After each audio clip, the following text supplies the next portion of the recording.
Our students, this is Nagraj HP, lecturer in accountancy, Vishwamanava, PU College. In the previous classes, we discussed about the partnership fundamentals, isn't it? From this class onwards, we are going to be start the next chapter, that is chapter number 3.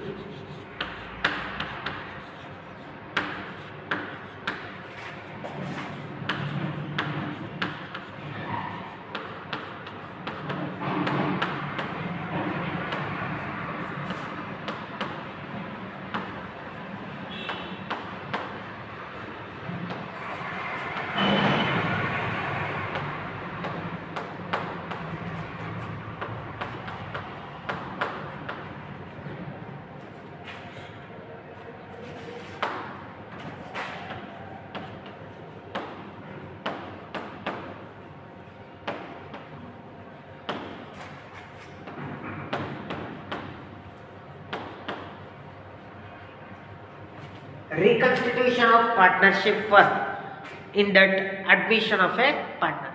Okay, let us discuss what exactly the reconstitution of the partnership firm. Before going to be discussing about the admission of a partner, let us we know what exactly the reconstitution of partnership firm. Reconstitution nothing but restructure. Restructure, it is going to be happen in the partnership firm on the basis of following circumstances. That is, when the partner is going to be admitted,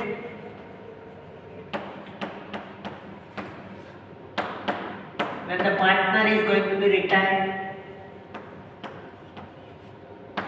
when the partner is going to be dead,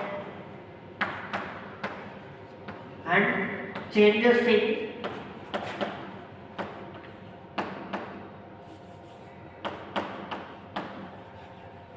profit and loss,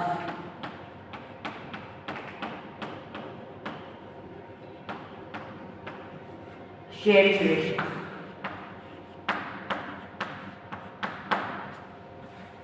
Okay. The reconstitution of the firm is going to be happen on the basis of following 4 cases. In that, the first one for case is when the partner is going to be admitted to the partnership firm. Suppose when the partner is going to be admitted, on what circumstances they are going to be make the admission of a new partner.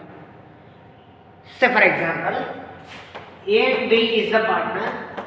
Togetherly they are going to be running the business, and after 1 year they are going to be admitted C into the partnership firm. Okay. Why the C is going to be admitted? Because of additional capital or because of managerial help.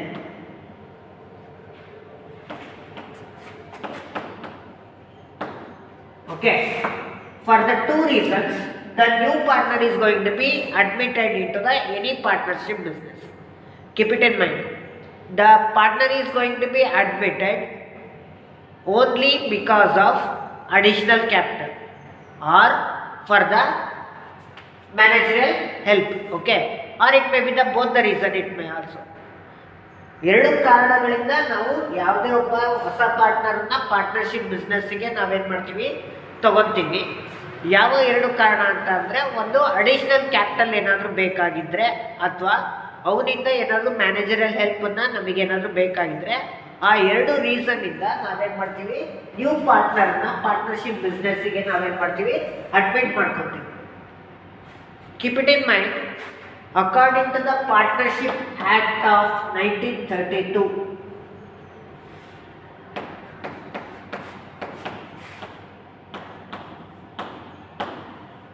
Partnership Act of 1932, every partnership deed must have the provisions of making the admission of a new partner with the consent of all partners. Then only the new partner is going to be admitted into the partnership business. Okay, means partnership ಕಾಯ್ದೆ ಪ್ರಕಾರ new ಪಾರ್ಟ್ನರನ್ನು ನಾವು partnership ಬಿಸ್ನೆಸ್ಸಿಗೆ ನಾವೇನಾದರೂ admit ಮಾಡ್ಕೋಬೇಕು ಅನ್ನೋದೇ ಆಗಿದ್ದರೆ ಆ ಕಾಯ್ದೆ ಪ್ರಕಾರ ಪಾರ್ಟ್ನರ್ಶಿಪ್ ಡೀಡಲ್ಲಿ ಎಲ್ಲ ಒಬ್ಬ ಪಾರ್ಟ್ನರ್ಸಿನ ಒಂದು ಸಹಮತ ಅಂದರೆ ಸಿಗ್ನೇಚರ್ನ ಒಂದು ತಗೊಂಡೆ, ಅಂದರೆ ಅವರ ಒಪ್ಪಿಗೆ ತಗೊಂಡೆ ನಾವೇನು ಮಾಡಬೇಕಾಗುತ್ತೆ, ನ್ಯೂ ಪಾರ್ಟ್ನರ್ನ ಪಾರ್ಟ್ನರ್ಶಿಪ್ ಬಿಸ್ನೆಸ್ಸಿಗೆ ನಾವು ಜಾಯಿನ್ ಮಾಡ್ಕೊತೀವಿ. ಯಾವುದೇ ಒಬ್ಬ ಪಾರ್ಟ್ನರು ಏನಾದರೂ ಆ ಒಂದು ಕನ್ಸೆಂಟ್ ಒಪ್ಪಿಗೆ ಸೂಚಿಸಲಿಲ್ಲ ಅಂದರೆ ಯಾವುದೇ ಕಾರಣಕ್ಕೂ ನ್ಯೂ ಪಾರ್ಟ್ನರ್ನ ಪಾರ್ಟ್ನರ್ಶಿಪ್ ಬಿಸ್ನೆಸ್ಸಿಗೆ ನಾವೇನು ಮಾಡಲ್ಲ, ಜಾಯಿನ್ ಮಾಡ್ಕೊಳೋದಿಲ್ಲ. Means with the consent of all the partners only we are going to be admitting the new partner into the partnership business. Okay, after making the admission of a new partner to the partnership business, we are going to be make the changes of the capital structure, or we are going to be make the changes of the profit and loss sharing ratio. Then only the partnership business is going to be reconstituted. Nothing but the existing partnership deed is going to be terminated and new partnership deed agreement is going to be formed under the same name of the partnership business. Already ಇರ್ತಕ್ಕಂಥ agreement ಏನಾಗುತ್ತೆ, terminate ಮಾಡ್ತೀವಿ. New ಅಗ್ರಿಮೆಂಟನ್ನು ನಾವೇನು ಮಾಡ್ತೀವಿ, prepare ಮಾಡ್ತೀವಿ. ಯಾವಾಗ partners ಹೊಸದಾಗಿ ಬಂದಾಗ. So ಹೊಸ ಅಗ್ರಿಮೆಂಟನ್ನು ನಾವು ಮಾಡ್ಕೊತೀವಿ, ಆದರೆ ಬಿಸ್ನೆಸ್ನ ನೇಮ್ ಏನಾಗಲ್ಲ, ಚೇಂಜಸ್ ಆಗೋದಿಲ್ಲ. The name of the partnership firm is not going to be changes, but the deed is going to be changes. Okay, ಅದನ್ನ ನಾವೇನಂತ ಕರಿತೀವಿ, ರೀಕನ್ಸ್ಟಿಟ್ಯೂಷನ್ ಅಂತ ಕರಿತೀವಿ. ಏನಂತ ಕರಿತೀವಿ, reconstitution of partnership firm. Okay,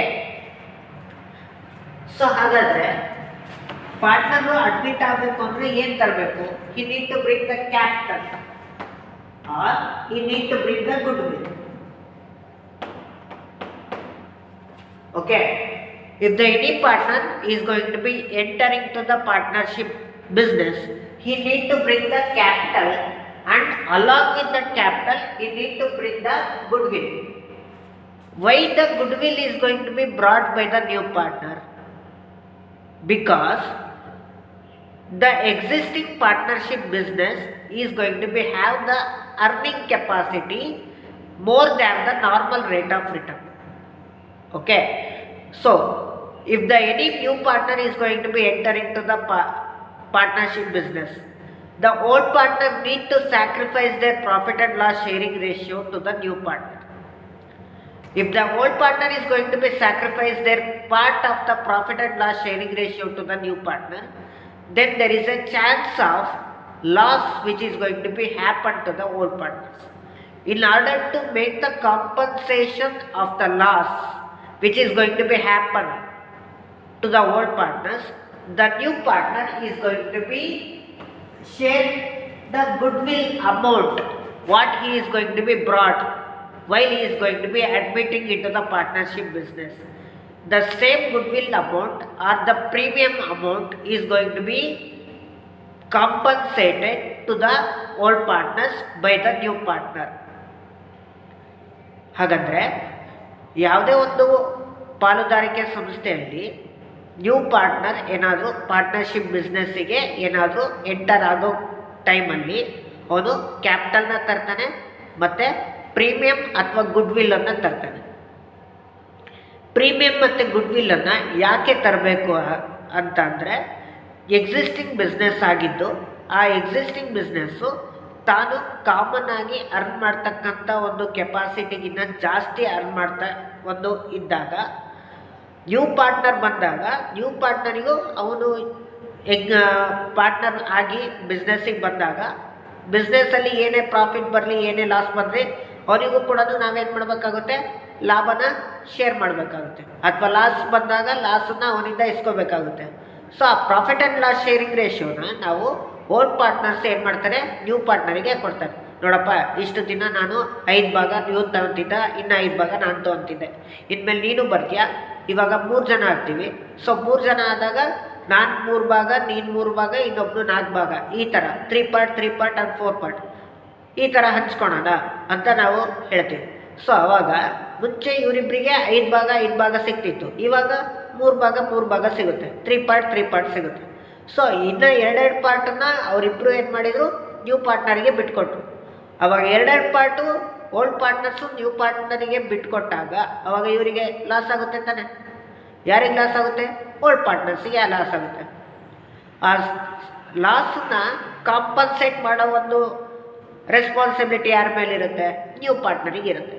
so ಅದಕ್ಕೋಸ್ಕರನೇ ಆ ಲಾಸನ್ನು ಕಾಂಪನ್ಸೇಟ್ ಮಾಡಲಿಕ್ಕೋಸ್ಕರನೇ ಇವಾಗ ಲಾಭ ಕಮ್ಮಿ ಆಗುತ್ತೆ ತಾನೆ. 5 ಭಾಗ ಲಾಭ ಬರ್ತಾ ಇತ್ತು, ಇವಾಗ 3 ಭಾಗ ಲಾಭ ಬರುತ್ತೆ, 3 ಪಾರ್ಟ್ ಲಾಭ ಬರುತ್ತೆ. ಸೊ ಇನ್ನು 2 ಪಾರ್ಟ್ ಏನಾಯಿತು? ಯಾರಿಗೆ ಬಿಟ್ಕೊಟ್ರು? ನ್ಯೂ ಪಾರ್ಟ್ನರಿಗೆ ಬಿಟ್ಕೊಟ್ರು. ಸೊ ಓಲ್ಡ್ ಪಾರ್ಟ್ನರ್ಸಿಗೆ ಲಾಸ್ ಆಗೋದನ್ನು ಕಾಂಪನ್ಸೇಟ್ ಮಾಡಲಿಕ್ಕೋಸ್ಕರನೇ ಪ್ರೀಮಿಯಂ ಗುಡ್ ವಿಲ್ಲನ್ನು ನ್ಯೂ ಪಾರ್ಟ್ನರ್ ಏನು ಮಾಡ್ತಾನೆ? ಶೇರ್ ಮಾಡ್ತಾರೆ. ಯಾರಿಗೆ ಶೇರ್ ಮಾಡ್ತಾರೆ? Old partners. Okay, so this is all going to be happen in the case of admission of a partner. Keep it in mind, admission is going to be made for the reason to have the additional capital or to have the managerial help. When the partner is going to be brought the capital into the partnership business, along with that capital he is going to be brought the goodwill. Whatever the goodwill which is going to be brought by the new partner, the same goodwill is going to be shared to the old partners in order to compensate the losses which is going to be happen in respective of profit and loss sharing ratio. Okay, the new partner is going to be admitted into the partnership business only with the consent of all partners, and only they are going to be admitted into the partnership business. So this is about the admission of a partner in the case of reconstitution of a partnership business. And the next one is retirement of a partner.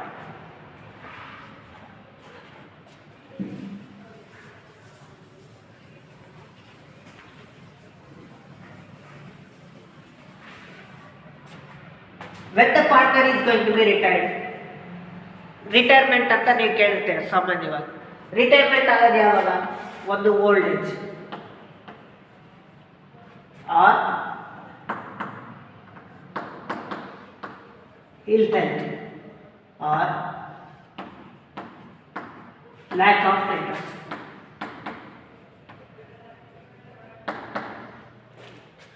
See, when the partner is going to be retired from the partnership business on the basis of old age or on the basis of ill health or on the basis of lack of interest, ಯಾವಾಗ partners partnership ಬಿಸ್ನೆಸ್ಸಿಂದ retire ಆಗ್ತಾರೆ ಅಂದರೆ ಹೊರಗೆ ಹೋಗ್ತಾರೆ ಅನ್ನೋದಾದರೆ, ಯಾವ ಕಾರಣಗಳಿಂದ ಅವರು ಹೊರಗೆ ಹೋಗ್ತಾರೆ ಅನ್ನೋದು ನಾವು ನೋಡೋದಾದರೆ, ಒಂದು ಓಲ್ಡ್ ಏಜ್ ಅಂದರೆ ಅವರಿಗೆ ಏಜ್ ಆದಮೇಲೆ ವಯಸ್ಸಾತಪ್ಪ, ನನಗೆ ಇವಾಗ ಬಿಸ್ನೆಸ್ಸಲ್ಲಿ ನಾನು ರನ್ ಮಾಡಲಿಕ್ಕಾಗಲ್ಲ ಅಥವಾ ಬಿಸ್ನೆಸ್ ಆ್ಯಕ್ಟಿವಿಟೀಸ್ನ ನಾನು ನೋಡ್ಕೊಳ್ಲಿಕ್ಕಾಗಲ್ಲ ಅನ್ನೋ ಕಾರಣದಲ್ಲಿ ಓಲ್ಡ್ ಏಜ್ ಅಂದರೆ ದೊಡ್ಡ ಏಜ್ ಜಾಸ್ತಿ ಆದಾಗೆಲ್ಲ ಅವ್ರೇನು ಮಾಡ್ತಾರೆ, ಅವರಿಗೆ ಕೈಲಾಗ್ದಲೇ ಇದ್ದಾಗ ಅವ್ರೇನು ಮಾಡ್ತಾರೆ, ಪಾರ್ಟ್ನರ್ಶಿಪ್ ಬಿಸ್ನೆಸ್ಸಿಂದ ಹೊರಗೆ ಬರ್ತಾರೆ.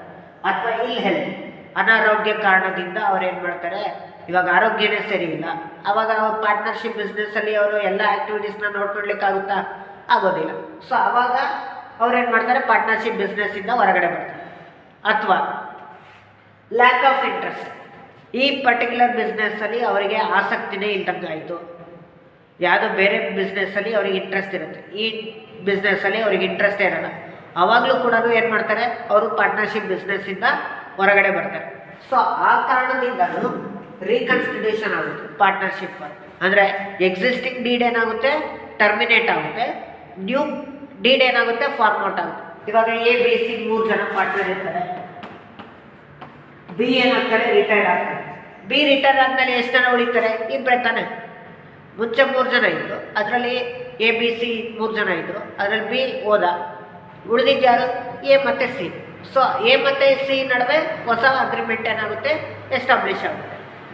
ಅದಕ್ಕೋಸ್ಕರನೇ ರಿಟೈರ್ಮೆಂಟ್ ಆಗೋ ಕಾರಣದಿಂದನೂ ಪಾರ್ಟ್ನರ್ಶಿಪ್ ಬಿಸ್ನೆಸ್ ಏನಾಗುತ್ತೆ, ರೀಕನ್ಸ್ಟಿಟ್ಯೂಷನ್ ಆಗುತ್ತೆ. ಆವಾಗ ಅವರ ಒಂದು profit and loss sharing ratio ಕೂಡ ಏನಾಗುತ್ತೆ, ಚೇಂಜಸ್ ಆಗುತ್ತೆ. So this is we are going to be discussing in the next chapter. ರಿಟೈರ್ಮೆಂಟನ್ನು ನೆಕ್ಸ್ಟ್ ಚಾಪ್ಟರಲ್ಲಿ ನಾವು ನೋಡೋಣಂತೆ. ಬಟ್ ಒಂದು ಮೈಂಡಲ್ಲಿ ಇರಲಿ, ರಿಟೈರ್ಮೆಂಟ್ ಆದರೂ ಕೂಡ ಪಾರ್ಟ್ನರ್ಶಿಪ್ ಫಾರ್ಮ್ ಏನಾಗುತ್ತೆ, ರೀಕನ್ಸ್ಟಿಟ್ಯೂಷನ್ ಆಗುತ್ತೆ. ಓಕೆ. Next death.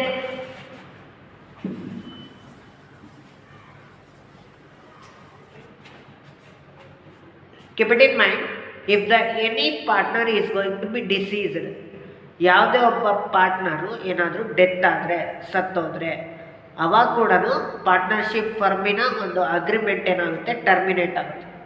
ಟರ್ಮಿನೇಟ್ ಆಗಿ ನ್ಯೂ ಪಾರ್ಟ್ನರ್ಶಿಪ್ ಅಗ್ರಿಮೆಂಟ್ ಏನಾಗುತ್ತೆ, ಫಾರ್ಮ್ ಔಟ್ ಆಗುತ್ತೆ. So on the basis of a death of a partner also the partnership firm is going to be reconstitution. Okay. Partner ಏನಾದರೂ death ಆದರೂ ಕೂಡ partnership ಫರ್ಮಿನ ಒಂದು reconstitution ಆಗುತ್ತೆ. Okay. And last one is changes in ratios. In the partnership firm, the partners is going to be mutually agreed to make the changes of their profit and loss sharing ratios. They are going to be make the brought up the additional capital and make the changes in the profit and loss sharing ratios. ಯಾವುದೇ ಒಂದು ಪಾಲುದಾರಿಕೆ ಸಂಸ್ಥೆಯಲ್ಲಿ partners ಅವ್ರು mutually ಅಂದರೆ ಅವರೇ ಪರಸ್ಪರ ಒಪ್ಪಿಗೆ ಪಡ್ಕೊಂಡೆ ಅವರೇನಾದರೂ ಪಾರ್ಟ್ನರ್ಶಿಪ್ನ ಒಂದು ಪ್ರಾಫಿಟ್ ಆ್ಯಂಡ್ ಲಾಸ್ ಶೇರಿಂಗ್ ರೇಷಿಯೋನ ಏನು ಮಾಡ್ಬೋದು, ಚೇಂಜಸ್ ಮಾಡ್ಬೋದು. ಅಂದರೆ ಅಲ್ಲಿ ಪಾರ್ಟ್ನರ್ ಅಡ್ಮಿಟು ಆಗಲ್ಲ, ರಿಟೈರ್ಡು ಆಗಲ್ಲ, ಡೆತ್ ಆಗಲ್ಲ. ಅವ್ರ ಶೇರಿಂಗ್ ರೇಷಿಯೋ ಇವಾಗ 3:2:1 ಇರುತ್ತೆ ಅಂತ ಅನ್ಕೊಂಡು ಅವಾಗ ಇವ್ದು ಸಿ ಅನ್ನೋದು 1 ಪಾರ್ಟ್ ಮಾತ್ರ ಇರುತ್ತೆ, ಎ ಅನ್ನೋದು 3 ಪಾರ್ಟ್ ಇರುತ್ತೆ. ಏನೇನು ಮಾಡ್ತಾನೆ, ನನಗೆ 1 ಪಾರ್ಟ್ ಕಡಿಮೆ ಆದರೂ ಪರವಾಗಿಲ್ಲ, ನೀನು 1 ಪಾರ್ಟ್ನ ತಗೋ, ಅವಾಗ 3 ಜನಕ್ಕೂ ಈಕ್ವಲ್ ಆಗುತ್ತೆ. 2 ಪಾರ್ಟ್ 2 ಪಾರ್ಟ್ 2 ಪಾರ್ಟ್ ಈ ಥರ ಆಗುತ್ತೆ. ಓಕೆ. ಸೊ ಈಕ್ವಲ್ ಆಗಿ ನಾವು ಪ್ರಾಫಿಟ್ ಆ್ಯಂಡ್ ಲಾಸನ್ನು ನಾವು ಶೇರ್ ಮಾಡ್ಕೊಳೋಣ ಅಂತ ಅವರು 3 ಜನ ಮಾತಾಡಿಕೊಂಡು ಅವ್ರು ಪ್ರಾಫಿಟ್ ಆ್ಯಂಡ್ ಲಾಸ್ ಶೇರಿಂಗ್ ರೇಷಿಯೋಸನ್ನು ಏನಾದರೂ ಚೇಂಜಸ್ ಮಾಡಿದ್ರೆ ಆಗ ಕೂಡ ಪಾರ್ಟ್ನರ್ಶಿಪ್ ಫರ್ಮ್ ಏನಾಗುತ್ತೆ, ರೀಕನ್ಸ್ಟಿಟ್ಯೂಷನ್ ಆಗುತ್ತೆ. ಯಾವಾಗ ಪಾರ್ಟ್ನರ್ನ ಒಂದು ರೆಸ್ಪಾನ್ಸಿಬಿಲಿಟಿ ಚೇಂಜಸ್ ಆಗುತ್ತೆ ಆಗ ಕೂಡ ಪಾರ್ಟ್ನರ್ಶಿಪ್ ಫರ್ಮಲ್ಲಿ ಆ ಒಂದು ಪ್ರಾಫಿಟ್ ಆ್ಯಂಡ್ ಲಾಸ್ ಶೇರಿಂಗ್ ರೇಷಿಯೋನ ನಾವೇನು ಮಾಡ್ತೀವಿ, ಚೇಂಜಸ್ ಮಾಡ್ತಾ ಹೋಗ್ತೀವಿ. ಸಪೋಸ್ ಏನು ಮಾಡಬೇಕು, ಅವನು ಎಕ್ಸಿಸ್ಟಿಂಗ್ ಅವ್ನ ಕ್ಯಾಪಿಟಲ್ನ ಜಾಸ್ತಿ ಇರೋದನ್ನು ವಿತ್ಡ್ರಾ ಮಾಡ್ಕೊಳ್ತಾನೆ. ಸಿ ಏನು ಮಾಡ್ತಾನೆ, ಅವನ ಕಡಿಮೆ ಕ್ಯಾಪಿಟಲ್ ಇರುತ್ತೆ, ಅವಾಗ ಅವ್ನು ಅಡಿಷ್ನಲ್ ಕ್ಯಾಪಿಟಲ್ನ ತರ್ತಾನೆ. ಸೊ ಇವ್ರು ಅಡಿಷ್ನಲ್ ಕ್ಯಾಪಿಟಲ್ ತರ್ತಾನೆ, ಇವ್ರು ಇರ್ತಕ್ಕಂಥ ಕ್ಯಾಪಿಟಲ್ನ ಸ್ವಲ್ಪ ವಿತ್ಡ್ರಾ ಮಾಡ್ಕೊಳ್ತಾನೆ. ಆವಾಗ ಅವ್ರ ಶೇರಿಂಗ್ ರೇಷಿಯೋ ಕೂಡ ಏನಾಗುತ್ತೆ, ಈಕ್ವಲ್ ಆಗುತ್ತೆ. ಸೊ ಆ ಒಂದು ಈಕ್ವಲ್ ಮಾಡೋ ಉದ್ದೇಶಕ್ಕೋಸ್ಕರನೇ ಅಂದರೆ ಪ್ರಾಫಿಟ್ ಆ್ಯಂಡ್ ಲಾಸ್ ಶೇರಿಂಗ್ ರೇಷಿಯೋನ ಚೇಂಜಸ್ ಮಾಡಬೇಕು ಅಂತ ಅಂದಾಗ ಅವಾಗ ಎಕ್ಸಿಸ್ಟಿಂಗ್ ಡೀಡ್ ಏನಾಗುತ್ತೆ, ಟರ್ಮಿನೇಟ್ ಆಗುತ್ತೆ. ಎಕ್ಸಿಸ್ಟಿಂಗ್ ಡೀಡ್ ಟರ್ಮಿನೇಟ್ ಆಗಿ ನ್ಯೂ ಪಾರ್ಟ್ನರ್ಶಿಪ್ ಡೀಡ್ ಏನಾಗುತ್ತೆ, ಫಾರ್ಮ್ ಔಟ್ ಆಗುತ್ತೆ. So these are all the 4 reasons we are going to be seen in the case of reconstitution of the partnership firm. Reconstitution nothing but the partnership deed is going to be terminated and new partnership deed is going to be formed in order to run the partnership firm. Okay, so let us we discuss what exactly the admission of a partner in the case of reconstitution of a partnership firm. Reconstitution ಅಲ್ಲಿ ನಿಮಗೆ 3 main chapters ಬರುತ್ತೆ. Okay. ಒಂದು admission of a partner ಮತ್ತು ಇನ್ನೊಂದು retirement of a partner. ರಿಟೈರ್ಮೆಂಟಲ್ಲೇ ನಿಮಗೆ next ಇನ್ನೊಂದು ಏನು ಬರುತ್ತೆ, ಡೆತ್ ಆಫ್ ಎ ಪಾರ್ಟ್ನರ್. ಈ 3 ಮೇನ್ ಕಾನ್ಸೆಪ್ಟ್ಸನ್ನು ನೀವು ಈ ಬೇಸಿಸಲ್ಲಿ ಏನೇನು ಆಗುತ್ತೆ, ಪ್ರಾಬ್ಲಮ್ಸನ್ನು ಯಾವ ರೀತಿ ನೀವು ಸಾಲ್ವ್ ಮಾಡಬೇಕು, ಏನೇನು ಪ್ರಾಬ್ಲಮ್ನ ಸಾಲ್ವ್ ಮಾಡಬೇಕಾದ್ರೆ ನಿಮಗೆ ಏನೇನು ಸರ್ಕಮ್ಸ್ಟೆನ್ಸಸ್ ಬರುತ್ತೆ ಅನ್ನೋದನ್ನು ನಾವು ಡಿಸ್ಕಸ್ ಮಾಡ್ತೀವಿ. ಅದಕ್ಕಿಂತ ಮುಂಚೆ ಫಸ್ಟು ನಾವು ಅಡ್ಮಿಷನ್ ಆಫ್ ಎ ಪಾರ್ಟ್ನರಲ್ಲಿ ನಾವು ಏನೇನು ಸಿಚುಯೇಷನ್ಸ್ ಬರುತ್ತೆ ಅನ್ನೋದು ನೋಡೋಣ. Okay. Okay, let us start the what exactly the admission of a partner. Okay, according to Partnership Act of 1932, a new partner can be admitted into the partnership firm only with the consent nothing but ಒಪ್ಪಿಗೆ. Okay, ಅಂದರೆ consent of all the existing partners. Existing partners nothing but old partners. Already ಇರ್ತಕ್ಕಂಥ ಪಾರ್ಟ್ನರ್ನಿನ ಒಪ್ಪಿಗೆನ ಪಡ್ಕೊಂಡಾದ್ಮೇಲೆ ನಾವೇನು ಮಾಡ್ತೀವಿ, new ಪಾರ್ಟ್ನರನ್ನ ನಾವೇನು ಮಾಡ್ತೀವಿ, partnership ಬಿಸ್ನೆಸ್ಸಿಗೆ ನಾವೇನು ಮಾಡ್ತೀವಿ, ಜಾಯಿನ್ ಮಾಡ್ಕೊತೀವಿ. If the any partner is not going to be make the consent to make the admission of a new partner. New partner cannot be admitted into the partnership deed according to the which act? Partnership Act of 1932 unless otherwise agreed upon. ಅಂದರೆ ಎಲ್ಲಿ ತನಕ ಅವರು ಒಪ್ಪಿಗೆ ಸೂಚಿಸಲ್ಲೋ ಅಲ್ಲಿ ತನಕನೂ new partner partnership ಬಿಸ್ನೆಸ್ಸಿಗೆ ಅವರು join ಆಗೋದು. ಯಾವಾಗ ಎಲ್ಲ ಒಂದು ಪಾರ್ಟ್ನರ್ಸು ಎಕ್ಸಿಸ್ಟಿಂಗ್ ಪಾರ್ಟ್ನರ್ಸು ಒಪ್ಪಿಗೆ ಸೂಚಿಸ್ತಾರೋ, ಕನ್ಸೆಂಟನ್ನು ಕೊಡ್ತಾರೋ, ಕನ್ಸೆಂಟ್ ಅಂದರೆ making the signature agreement. Okay, ಆ ಅಗ್ರಿಮೆಂಟಲ್ಲಿ ಅವ್ರು ಏನು ಮಾಡ್ತಾರೆ, ಸೈನ್ ಮಾಡ್ತಾರೆ. ಒಪ್ಪಿಗೆ ಸೂಚಿಸ್ಬಿಟ್ಟು ಅವರು ಓಕೆ ಇವನು ಪಾರ್ಟ್ನರ್ ಆಗಿ ಬರಲಿಕ್ಕೆ ನಮ್ಮದು ಏನು ಅಭ್ಯಂತರ ಇಲ್ಲ ಅಂದರೆ ಅವ್ರೇನು ಮಾಡ್ತಾರೆ, ಸಿಗ್ನೇಚರ್ ಮಾಡ್ತಾ ಹೋಗ್ತಾರೆ. ಎಲ್ಲಿ ಸಿಗ್ನೇಚರ್ ಮಾಡ್ತಾರೆ? ಅಗ್ರಿಮೆಂಟಲ್ಲಿ. ಸೊ ಆ ಕನ್ಸೆಂಟ್ ಇದ್ದರೆ ಮಾತ್ರ ಏನು ಮಾಡ್ತಾರೆ, ನ್ಯೂ ಪಾರ್ಟ್ನರನ್ನು ಪಾರ್ಟ್ನರ್ಶಿಪ್ ಬಿಸ್ನೆಸ್ಸಿಗೆ ಏನು ಮಾಡ್ತಾರೆ, ಜಾಯಿನ್ ಮಾಡ್ತಾರೆ. ಸೊ ಆ ನ್ಯೂ ಪಾರ್ಟ್ನರು ಪಾರ್ಟ್ನರ್ಶಿಪ್ ಬಿಸ್ನೆಸ್ಸಿಗೆ ಬರಲಿಕ್ಕೆ ಉದ್ದೇಶ ಏನು ಅಂದರೆ to bring the additional capital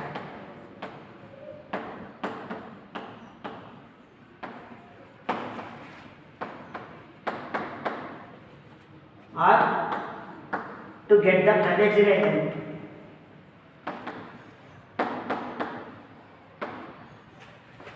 old partners ಸುಮ್ಮನೆ ಒಪ್ಪಿಗೆ ಸೂಚಿಸ್ತಾರ.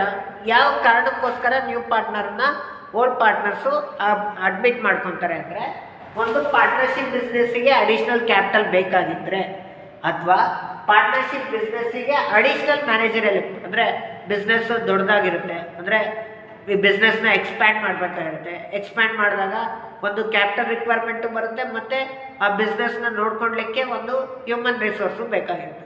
ಸೊ ಆ ಕಾರಣದಿಂದ ನ್ಯೂ ಪಾರ್ಟ್ನರನ್ನು ಓಲ್ಡ್ ಪಾರ್ಟ್ನರ್ಸ್ ಏನು ಮಾಡ್ತಾರೆ, ಅಡ್ಮಿಟ್ ಮಾಡ್ಕೊಳ್ತಾರೆ. ಸೊ ಆ ನ್ಯೂ ಪಾರ್ಟ್ನರು ಪಾರ್ಟ್ನರ್ಶಿಪ್ ಬಿಸ್ನೆಸ್ಸಿಗೆ ಅಡ್ಮಿಟ್ ಮಾಡ್ಕೊಂಡಾದ್ಮೇಲೆ ಆ ಪಾರ್ಟ್ನರಿಗೆ ಒಂದು ಹಕ್ಕಿರುತ್ತೆ. ಯಾವ ಪಾರ್ಟ್ನರಿಗೆ? New partner. The rights of a new partner is to share the assets of the firm. ಅವನು ಪಾರ್ಟ್ನರ್ಶಿಪ್ ಬಿಸ್ನೆಸ್ಸಿಗೆ ಎಂಟರ್ ಆಗಲಿಕ್ಕಿಂತ ಮುಂಚೆ ಅವನೇನು ಮಾಡ್ತಾರೆ, ಕ್ಯಾಪಿಟಲ್ನ ತಂದಿರ್ತಾನೆ. ಯಾರು? New partner. ನ್ಯೂ ಪಾರ್ಟ್ನರ್ ಕ್ಯಾಪಿಟಲ್ನ ತಂದಾದ್ಮೇಲೆ ಇನ್ ಕೇಸ್ ಅವನೇನಾದ್ರು ಪಾರ್ಟ್ನರ್ಶಿಪ್ ಬಿಸ್ನೆಸ್ಸಿಂದ ಅವನು ಎಕ್ಸಿಸ್ಟ್ ಆಗ್ತೀನಿ ಅಂದರೆ ಹೊರಗಡೆ ಹೋಗ್ತೀನಿ ಅಂತ ಏನಾದರೂ ಅಂದಾಗ ಅವನಿಗೆ ಆ ಪಾರ್ಟ್ನರ್ಶಿಪ್ ಬಿಸ್ನೆಸ್ಸಿಂದ ದುಡ್ಡು ಏನಾದ್ರು ಸಿಗಲಿಲ್ಲ ಅಂದರೆ ಆ ಪಾರ್ಟ್ನರ್ಶಿಪ್ ಬಿಸ್ನೆಸ್ನ ಅಸೆಟ್ಸ್ ಕೂಡ ಅವನೇನು ಮಾಡ್ಬೋದು, ತಗೊಂಡೋಗ್ಬೋದು. He has the rights to take over the assets of the partnership firm while he is going to be going outside of the partnership firm. Okay, so this is the first right to the new partner. Okay, means sharing of assets of the partnership firm. And next one is right to share the profits of the firm. ಇವಾಗ ಯಾವುದೇ ಒಬ್ಬ partner partnership ಬಿಸ್ನೆಸ್ಸಿಗೆ ಬರಲಿಕ್ಕೆ ಉದ್ದೇಶ ಏನಪ್ಪ, ನೋಡಪ್ಪ ಈ partnership ಬಿಸ್ನೆಸ್ಸಿಗೆ ನಾನು enter ಆದರೆ ಬರ್ತಕ್ಕಂಥ ಲಾಭದಲ್ಲಿ ನನಗೂ ಇಷ್ಟು ಭಾಗ ಸಿಗುತ್ತೆ, ನನಗೂ ಇಷ್ಟು ಪಾಲು ಸಿಗುತ್ತೆ ಅನ್ನೋ ಒಂದು ಆಸೆಯಿಂದ ಏನು ಮಾಡ್ತಾರೆ, ಕ್ಯಾಪಿಟಲ್ನ ಇನ್ವೆಸ್ಟ್ ಮಾಡ್ತಾರೆ. ಕ್ಯಾಪಿಟಲ್ನ ಇನ್ವೆಸ್ಟ್ ಮಾಡಿ ಅವ್ರು ಏನು ಮಾಡ್ತಾರೆ, ಪಾರ್ಟ್ನರ್ಶಿಪ್ ಬಿಸ್ನೆಸ್ಸಲ್ಲಿ ಪಾರ್ಟ್ನರ್ ಆಗ್ತಾರೆ. ಸೊ ಆ ಪಾರ್ಟ್ನರ್ ಆದಮೇಲೆ ಆ ವರ್ಷ ಬಿಸ್ನೆಸ್ಸಲ್ಲಿ 1 ಲಕ್ಷ ರೂಪಾಯಿ ಪ್ರಾಫಿಟ್ ಬರುತ್ತೆ. 4 ಜನ ಪಾರ್ಟ್ನರ್ ಇರ್ತಾರೆ. ಎಲ್ಲರೂ ಈಕ್ವಲ್ ಆಗಿ ಅಂದರೆ 25,000 4 ಜನನೂ ಏನು ಮಾಡ್ತಾರೆ, ಶೇರ್ ಮಾಡ್ತಾರೆ. ಇನ್ ಕೇಸ್ ಲಾಸ್ ಆದರೂ ಕೂಡ ಅಷ್ಟೇ, ಎಲ್ಲ ಪಾರ್ಟ್ನರ್ಸು ಬೇರ್ ಮಾಡಬೇಕು. ಪ್ರಾಫಿಟ್ ಬಂದರೆ ಹೇಗೆ ಎಂಜಾಯ್ ಮಾಡ್ತಾರೋ, ಲಾಸ್ ಬಂದಾಗೂ ಕೂಡ ಆ ಲಾಸನ್ನು ಎಲ್ಲರೂ ರೀಇಂಬರ್ಸ್ ಮಾಡಬೇಕು. ಓಕೆ, ಸೊ ಯಾವುದೇ ಒಬ್ಬ ಪಾರ್ಟ್ನರ್ನ ಇನ್ನೊಂದು ರೈಟ್ಸ್ ಏನು, ನ್ಯೂ ಪಾರ್ಟ್ನರ್ನ ರೈಟ್ ಏನು ಅಂದರೆ to share the profit of the firm. ಬಂದಿರತಕ್ಕಂಥ ಲಾಭದಲ್ಲಿ ಆ ಲಾಭದ ಒಂದು ಭಾಗವನ್ನು ನ್ಯೂ ಪಾರ್ಟ್ನರ್ ತೊಗೊಳ್ಲಿಕ್ಕೆ ಅವರಿಗೂ ಹಕ್ಕಿರುತ್ತೆ.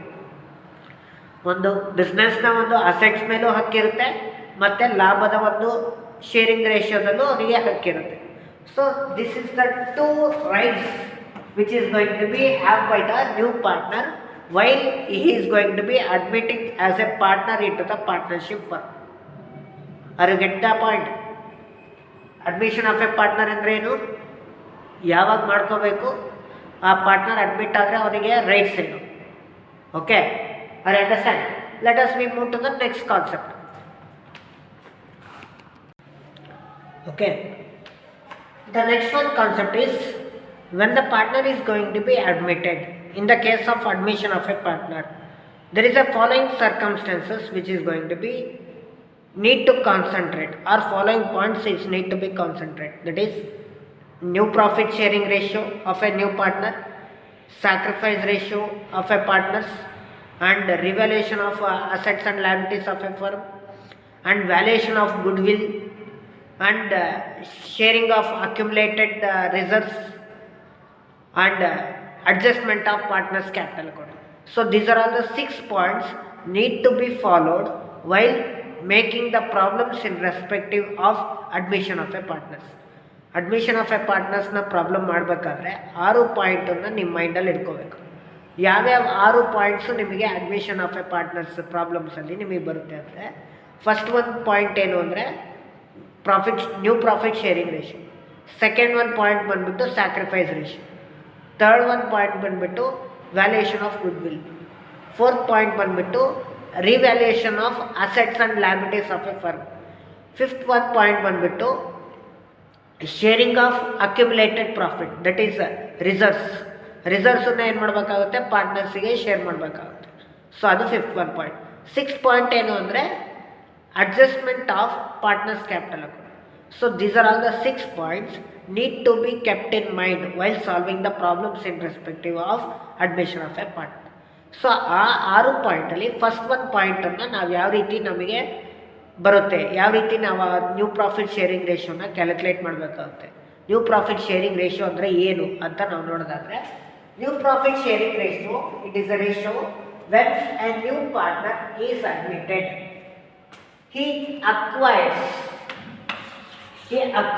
or gets his share. ನ್ಯೂ ಪಾರ್ಟ್ನರ್ ಏನು ಮಾಡ್ತಾನೆ, ಪಾರ್ಟ್ನರ್ಶಿಪ್ ಬಿಸ್ನೆಸ್ಸಿಗೆ ಬಂದಾದಮೇಲೆ ಅವನ ಭಾಗದ ಒಂದು ಶೇರನ್ನು ಅವನೇನು ಮಾಡ್ತಾನೆ, ಅಕ್ವೈರ್ ಮಾಡ್ಕೊತಾನೆ. ಯಾರಿಂದ ಅಕ್ವೈರ್ ಮಾಡ್ಕೊತಾನೆ? From old partners. The new partner is going to be acquire his share of profit from the old partners. Okay, so that we are going to be called as new profit sharing ratio, or the old partners of a firm sacrifice their part of profit sharing ratio to the new partners. That we are also going to be called as new profit sharing ratio. Old partners profit sharing ರೇಷಿಯೋದಲ್ಲಿ sacrifice ಮಾಡ್ತಾರೆ. ಯಾರಿಗೆ? New ಪಾರ್ಟ್ನರಿಗೆ. So ಆ new partner sacrifice ಪಾರ್ಟನ್ನು ತಗೊತಾನೆ, ಅದನ್ನು ನಾವೇನಂತ ಕರಿತೀವಿ, new profit sharing ratio. So ಆ ನ್ಯೂ ಪ್ರಾಫಿಟ್ ಶೇರಿಂಗ್ ರೇಷಿಯೋನ ಕ್ಯಾಲ್ಕುಲೇಟ್ ಮಾಡಲಿಕ್ಕೆ ನಮಗೆ ಮೇನ್ ಫಾರ್ಮುಲಾ ಇದೆ. NPSR is equal to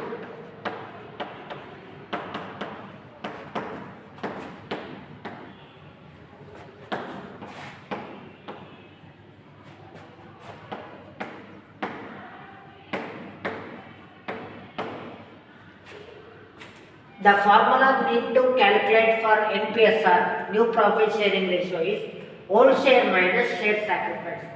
old share ಅಲ್ಲಿ share sacrifice ಅನ್ನು ಡಿಡಕ್ಟ್ ಮಾಡಿದ್ರೆ ನಮಗೆ ಏನು ಸಿಗುತ್ತೆ? NPSR ಸಿಗುತ್ತೆ. ನೋಡಿ, share sacrifice nothing but acquire ಅಂದರೆ ಎಷ್ಟು ಪ್ರಮಾಣದಲ್ಲಿ ಓಲ್ಡ್ ಪಾರ್ಟ್ನರ್ಸು ನ್ಯೂ ಪಾರ್ಟ್ನರಿಗೆ ಬಿಟ್ಕೊಡ್ತಾರೆ ಅವರ ಪಾರ್ಟ್ ಆಫ್ ದ ಪ್ರಾಫಿಟಲ್ಲಿ. ಆ ಪಾರ್ಟ್ ಆಫ್ ದ ಪ್ರಾಫಿಟಲ್ಲಿ ಬಿಟ್ಕೊಟ್ಟಾದಮೇಲೆ ಉಳಿದಿರ್ತಕ್ಕಂಥ ಪಾರ್ಟ್ ಏನಿರುತ್ತೆ ಅದು ಓಲ್ಡ್ ಪಾರ್ಟ್ನರ್ಸಿಗೆ ನ್ಯೂ ಶೇರಿಂಗ್ ರೇಷಿಯೋ ಆಗುತ್ತೆ. ಸೊ ಆ ನ್ಯೂ ಪ್ರಾಫಿಟ್ ಶೇರಿಂಗ್ ರೇಷಿಯೋನ ಕ್ಯಾಲ್ಕುಲೇಟ್ ಮಾಡಲಿಕ್ಕೆ ನಮಗೆ ಮೇನ್ ಫಾರ್ಮುಲಾ ಇರೋದು ಇದೆ. Old share minus share sacrifice ಮಾಡಿದರೆ ಏನು ಸಿಗುತ್ತೆ? ನ್ಯೂ ಪ್ರಾಫಿಟ್ ಶೇರಿಂಗ್ ರೇಷಿಯೋ ಸಿಗುತ್ತೆ. Keep it in mind. There is a main formula in order to calculate the NPSR is old share minus share sacrifice. Okay, so let us know different circumstances or cases we are going to be seen in the problem while solving the or while knowing the NPSR of a partners. Okay.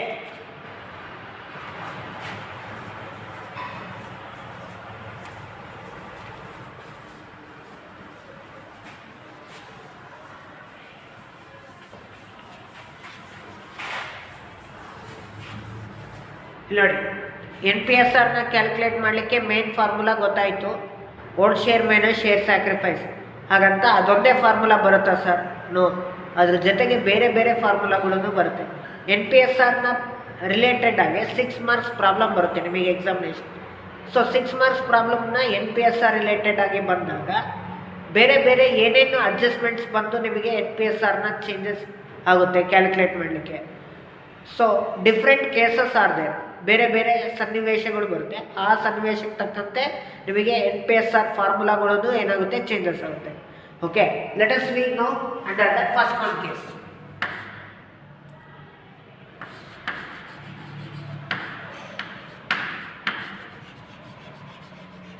When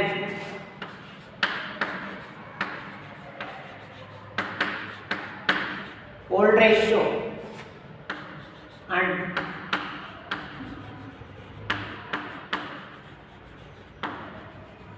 new partner share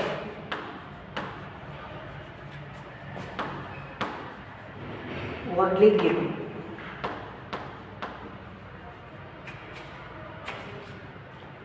See, the first one case is when old ratio and new partner share only given. Problem ಅಲ್ಲಿ ಏನು ಮಾಡ್ತಾನೆ, old ratio ಮಾತ್ರ ಕೊಡ್ತಾನೆ ಮತ್ತು new partner share ಮಾತ್ರ ಕೊಡ್ತಾನೆ, ಬೇರೆ ಏನು ಡೀಟೇಲ್ಸ್ ಕೊಟ್ಟಿರಲ್ಲ. ಆವಾಗ ನೀವು ನ್ಯೂ ಪ್ರಾಫಿಟ್ ಶೇರಿಂಗ್ ರೇಷಿಯೋನ ಯಾವ ರೀತಿ ಕ್ಯಾಲ್ಕುಲೇಟ್ ಮಾಡ್ತೀರಾ? So for example ABC A ಮತ್ತು B ಇಬ್ಬರು ಪಾರ್ಟ್ನರ್ ಇರ್ತಾರೆ. ಅವ್ರ ಶೇರಿಂಗ್ ರೇಷಿಯೋ ಬಂದ್ಬಿಟ್ಟು 2:1. C ಪಾರ್ಟ್ನರ್ನ ಕರ್ಕೊತಾರೆ, ಅವನಿಗೆ 1/4 ಕೊಡ್ತಾರೆ. ಇಬ್ಬರು ಪಾರ್ಟ್ನರ್ ಇದೆ, ಯಾರ್ಯಾರು A ಮತ್ತು B. ಅವ್ರ ಶೇರಿಂಗ್ ರೇಷಿಯೋ ಏನು 2:1. 2:1 ಏನಿದೆಯಲ್ಲ, ಇದು ಯಾರ ರೇಷಿಯೋ A ಮತ್ತು B. ಇದನ್ನ ನಾವು ಓಲ್ಡ್ ರೇಷಿಯೋ ಅಂತ ಕರಿತೀವಿ. ಇದನ್ನ ಏನಂತ ಕರಿತೀವಿ? Old ratio. ಸರ್, ಇದನ್ನೇ ಯಾಕೆ ಓಲ್ಡ್ ರೇಷಿಯೋ ಅಂತ ಕರಿತೀವಿ ಅಂದರೆ, ಮುಂಚೆ ಇದ್ದಿದ್ದು ಯಾರಪ್ಪ ಬಿಸ್ನೆಸ್ ಅಲ್ಲಿ A ಮತ್ತು B ತಾನೆ, ಇವ್ರು ಯಾರು? Old partners. ನ್ಯೂ ಪಾರ್ಟ್ನರ್ ಯಾರು? C.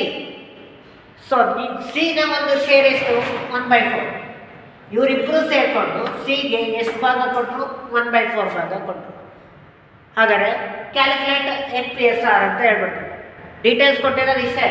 ಓಲ್ಡ್ ರೇಷಿಯೋ 2:1 ಅಂತ ಕೊಟ್ಟಿದ್ದಾರೆ, ಮತ್ತು ನ್ಯೂ ಪಾರ್ಟ್ನರ್ನ ಶೇರ್ 1/4 ಅಂತ ಕೊಟ್ಟಿದ್ದಾರೆ. ಬೇರೆ ಏನು ಡೀಟೇಲ್ಸ್ ಕೊಟ್ಟಿರಲ್ಲ. ಓಕೆ, NPSRನ ಕ್ಯಾಲ್ಕುಲೇಟ್ ಮಾಡಿ ಅಂತ ಹೇಳ್ತಾರೆ. ಆಗ NPSRನ ಯಾವ ರೀತಿ ಕ್ಯಾಲ್ಕುಲೇಟ್ ಮಾಡ್ತೀರಾ? For that there is a formula. NPSR is equal to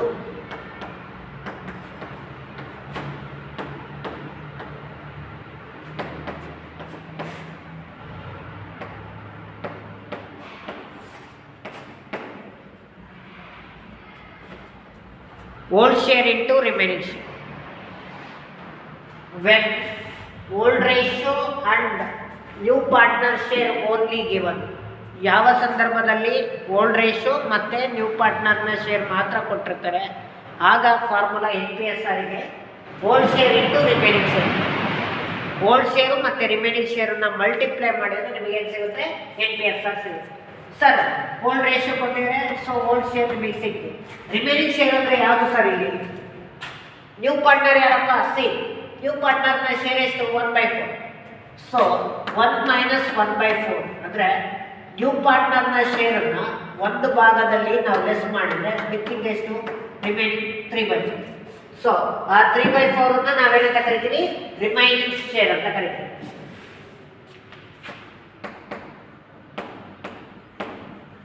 ಏನಂತ ಕರಿತೀವಿ? Remaining share. ಅರ್ಥ ಆಯ್ತಲ್ಲ? ರಿಮೈನಿಂಗ್ ಶೇರ್ನ ಕ್ಯಾಲ್ಕುಲೇಟ್ ಮಾಡೋದು ಹೇಗೆ ಅಂತ? 1 - ನ್ಯೂ ಪಾರ್ಟ್ನರ್ ಶೇರ್ ಮಾಡಿದರೆ ನಿಮಗೆ ಏನು ಸಿಗುತ್ತೆ? ರಿಮೈನಿಂಗ್ ಶೇರ್ ಸಿಗುತ್ತೆ. 1 - 1/4 ಮಾಡಿದರೆ ಎಷ್ಟು ಬರುತ್ತೆ? 3/4. ಓಕೆ, ಸೊ ಆ 3/4 ಏನಿದು? Remaining share. Old share into remaining share ಮಾಡಿದರೆ ಏನು ಸಿಗುತ್ತೆ? NPSR. ಇದು ಫಸ್ಟ್ ಕೇಸ್. ಫಸ್ಟ್ ಕೇಸ್ ಅಂದರೆ ಏನು? ಓಲ್ಡ್ ರೇಷಿಯೋ ಕೊಟ್ಟಿರ್ತಾನೆ ಮತ್ತು ನ್ಯೂ ಪಾರ್ಟ್ನರ್ನ ಶೇರ್ ಕೊಟ್ಟಿರ್ತಾರೆ ಅಷ್ಟೇ, ಬೇರೆ ಏನು ಕೊಟ್ಟಿರಲ್ಲ. ಅವಾಗ formula NPSR is equal to old ratio into remaining share or old share into remaining share.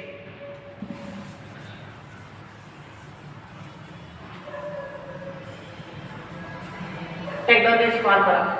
When old ratio and new partner share only given, the formula is NPSR is equal to old share into remaining share.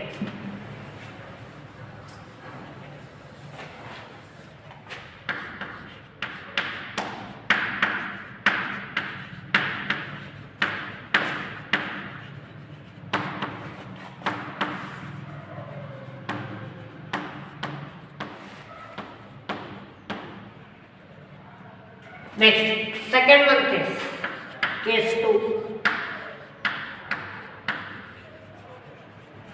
When old ratio,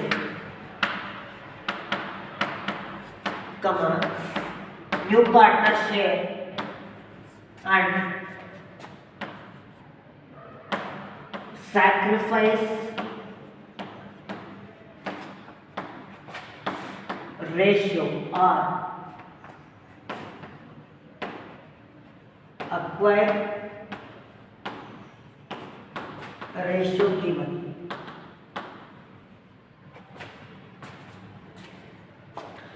case 2 ಎಲ್ಲಿರ್ತಾನೆ, ಪ್ರಾಬ್ಲಮಲ್ಲಿ old ratio ಕೊಟ್ಟಿರ್ತಾರೆ, new partner share ಕೊಟ್ಟಿರ್ತಾರೆ, ಮತ್ತು acquire ratio ಕೊಟ್ಟಿರ್ತಾರೆ. Acquire ಅಂತ ಬಂದ್ಬಿಟ್ಟು word ಇರುತ್ತೆ, acquire ಅಂತ ಇರುತ್ತೆ ಅಥವಾ ಗೆಟ್ ಅಂತ ಇರುತ್ತೆ. ಏನಂತ ಇರುತ್ತೆ? ಅಕ್ವೈರ್ ಅಂತ ಇರುತ್ತೆ ಅಥವಾ ಗೆಟ್ ಅಂತ ಇರುತ್ತೆ ಪ್ರಾಬ್ಲಮಲ್ಲಿ. ಓಕೆ, ಸೊ ಅಕ್ವೈರ್ ಅಂತ ಬಂದ್ಬಿಟ್ಟು ರೇಷಿಯೋ ಅಂತ ಹೆಂಗೆ ಗೊತ್ತಾಗುತ್ತೆ ಸರ್ ಅಂದರೆ ಇಷ್ಟು ಈ ಥರ ಫಾರ್ಮುಲಾ. ಇಷ್ಟು ಫಾರ್ಮ್ ಇದ್ದರೆ ಅದು ರೇಷಿಯೋ. ಓಕೆ, 1:1, 2:1, 3:1. ಓಕೆ, ಅಕ್ವೈರ್ ಅಂತ ಬಂದ್ಬಿಟ್ಟು acquire 1:1, acquire 2:1, acquire 3:1 or acquire 3:2 ಈ ಥರ ಈ ಫಾರ್ಮ್ಯಾಟಲ್ಲಿ ಇದ್ದರೆ ಅದನ್ನು ನಾವು ಅಕ್ವೈರ್ ರೇಷಿಯೋ ಅಥವಾ ಸ್ಯಾಕ್ರಿಫೈಸ್ ರೇಷಿಯೋ ಅಂತ ಕರಿತೀವಿ. ಏನಂತ ಕರಿತೀವಿ? ಸ್ಯಾಕ್ರಿಫೈಸ್ ರೇಷಿಯೋ ಅಂತ ಕರಿತೀವಿ.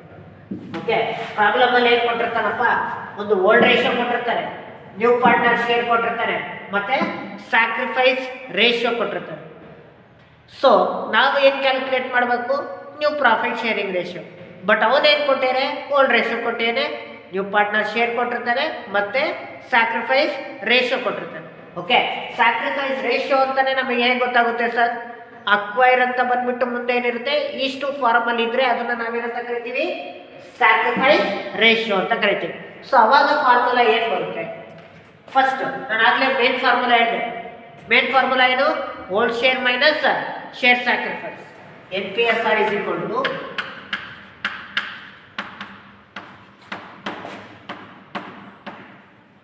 old share minus share sacrifice. Old share minus share sacrifice ಮಾಡಿದ್ರೆ ಏನು ಸಿಗುತ್ತೆ? NPSR. ಓಲ್ಡ್ ಶೇರ್ ಅವರೇ ಕೊಟ್ಟಿರ್ತಾರೆ, ಬಟ್ ಶೇರ್ ಸ್ಯಾಕ್ರಿಫೈಸ್ ಬೇಕಲ್ಲ. ಶೇರ್ ಸ್ಯಾಕ್ರಿಫೈಸ್ ಕ್ಯಾಲ್ಕುಲೇಟ್ ಮಾಡಬೇಕು ಅಂದರೆ ನಾವು ಒಂದು ಫಾರ್ಮುಲಾ ಇದ್ರೆ, share sacrifice is equal to new partner share into sacrifice ratio.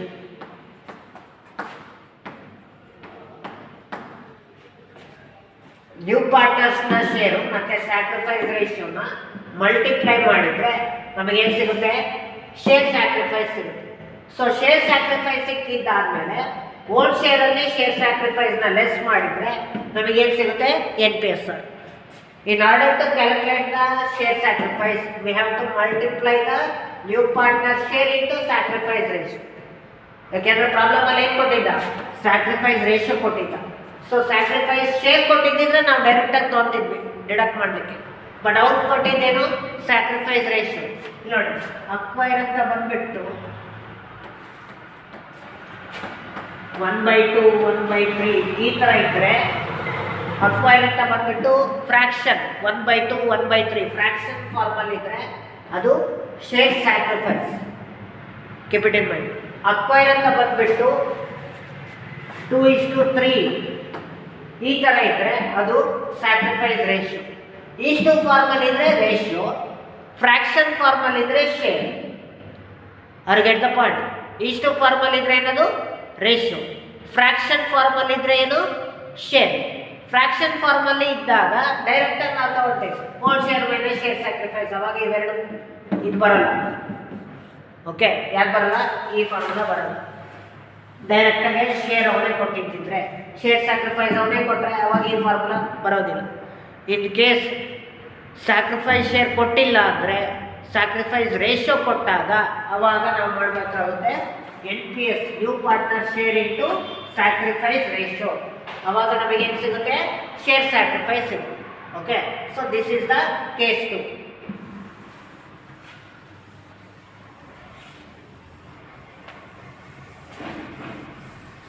Next, case 3. When old ratio, new partner share and share sacrifice given.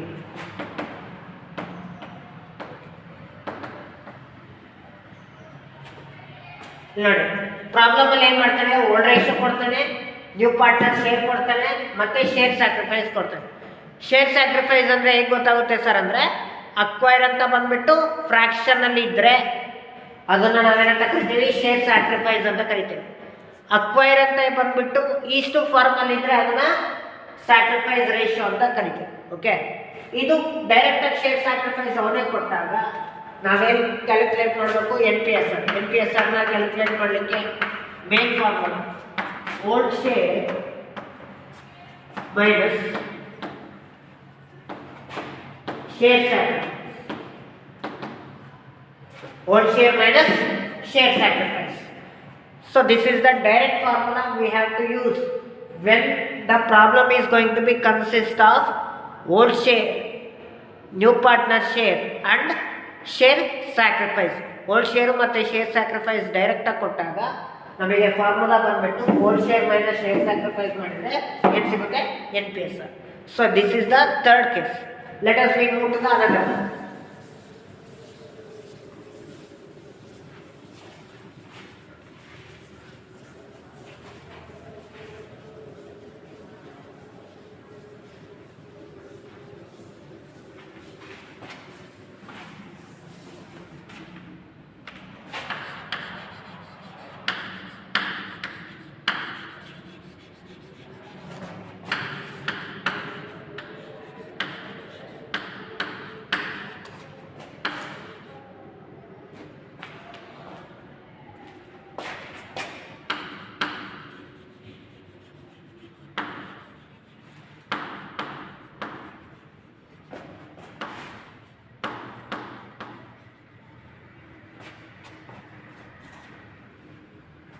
See, when the problem is going to be consist of old share and surrender share. Problem ಅಲ್ಲಿ old share ಕೊಟ್ಟಿರ್ತಾನೆ ಮತ್ತು surrender share ಕೊಟ್ಟಿರ್ತಾನೆ. Surrender share ಅಂದರೆ ಹೇಗೆ ಗೊತ್ತಾಗುತ್ತೆ sir ಅಂತ ನಿಮಗೆ ಅನ್ಸಿರ್ಬೋದು. ಪ್ರಾಬ್ಲಮಲ್ಲಿ ಏನು ಮಾಡ್ತಾನೆ, ಸರೆಂಡರ್ ಅಂತ ವರ್ಡ್ ಯೂಸ್ ಮಾಡ್ತಾನೆ. ಸರೆಂಡರ್ ಅಂತ ವರ್ಡ್ ಯೂಸ್ ಮಾಡಿಬಿಟ್ಟು ಮುಂದೆ ಫ್ರ್ಯಾಕ್ಷನ್ಸ್ ಕೊಡ್ತಾನೆ. ಸೊ ಆಗ ನಾವು ಅದನ್ನು ನಾವೇನಂತ ಕನ್ಸಿಡರ್ ಮಾಡಬೇಕು, ಸರೆಂಡರ್ ಶೇರ್ ಅಂತ ಕನ್ಸಿಡರ್ ಮಾಡಬೇಕು. ಓಕೆ, ಸೊ ಸರೆಂಡರ್ ಶೇರು ಮತ್ತು ಓಲ್ಡ್ ಶೇರ್ ಕೊಟ್ಟಾಗ ನಮಗೆ NPSRನ ಕ್ಯಾಲ್ಕುಲೇಟ್ ಮಾಡಲಿಕ್ಕೆ ಫಾರ್ಮುಲಾ ನಿಮಗೆ ಗೊತ್ತಿದೆ ಏನು, old share minus share sacrifice.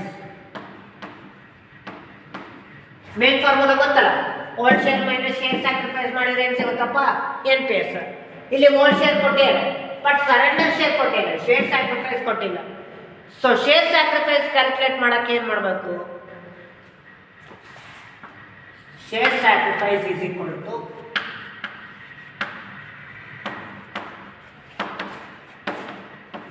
Old share into surrender share. Old share into surrender share ಮಾಡಿದ್ರೆ ಏನು ಸಿಗುತ್ತೆ, ಶೇರ್ ಸ್ಯಾಕ್ರಿಫೈಸ್ ಸಿಗುತ್ತೆ. ಸೊ ಆಗ ನಾವು ಓಲ್ಡ್ ಶೇರಲ್ಲಿ ಶೇರ್ ಸ್ಯಾಕ್ರಿಫೈಸ್ನ ಲೆಸ್ ಮಾಡಿದರೆ ಏನು ಸಿಗುತ್ತೆ, NPSR. ಪ್ರಾಬ್ಲಮಲ್ಲಿ ಓಲ್ಡ್ ಶೇರ್ ಕೊಡ್ತಾನೆ ಮತ್ತು ಸರೆಂಡರ್ ಶೇರ್ ಕೊಡ್ತಾನೆ. ಓಲ್ಡ್ ಶೇರು ಮತ್ತು ಸರೆಂಡರ್ ಶೇರನ್ನು ಮಲ್ಟಿಪ್ಲೈ ಮಾಡಿದರೆ ಏನು ಸಿಗುತ್ತೆ, ಶೇರ್ ಸ್ಯಾಕ್ರಿಫೈಸ್ ಸಿಗುತ್ತೆ. ಸೊ ಶೇರ್ ಸ್ಯಾಕ್ರಿಫೈಸ್ ಸಿಕ್ಕಿದ್ದಾದಮೇಲೆ ಓಲ್ಡ್ ಶೇರಲ್ಲಿ ಶೇರ್ ಸ್ಯಾಕ್ರಿಫೈಸ್ನ ಲೆಸ್ ಮಾಡಿದರೆ ಏನು ಸಿಗುತ್ತೆ, NPSR ಸಿಗುತ್ತೆ. So this is the 4 cases you have to keep in mind while solving the problem in respective of NPSR. Okay, so NPSR problem ಮಾಡಬೇಕಾದ್ರೆ ಈ 4 ಕೇಸಸ್ಸು ನಿಮ್ಮ ಮೈಂಡಲ್ಲಿ ಇರಬೇಕು. ಯಾವ್ಯಾವ ಕೇಸಸ್ ಬಂದರೆ ಏನೇನು ಫಾರ್ಮುಲಾ ಬರುತ್ತೆ ಅನ್ನೋದು ನಿಮ್ಮ ಮೈಂಡಲ್ಲಿ ಇರಬೇಕು. Okay, so this is all about the today's class. In the upcoming class, we are going to be solve the problem in respective of NPSR in case of admission of a partner. Thank you.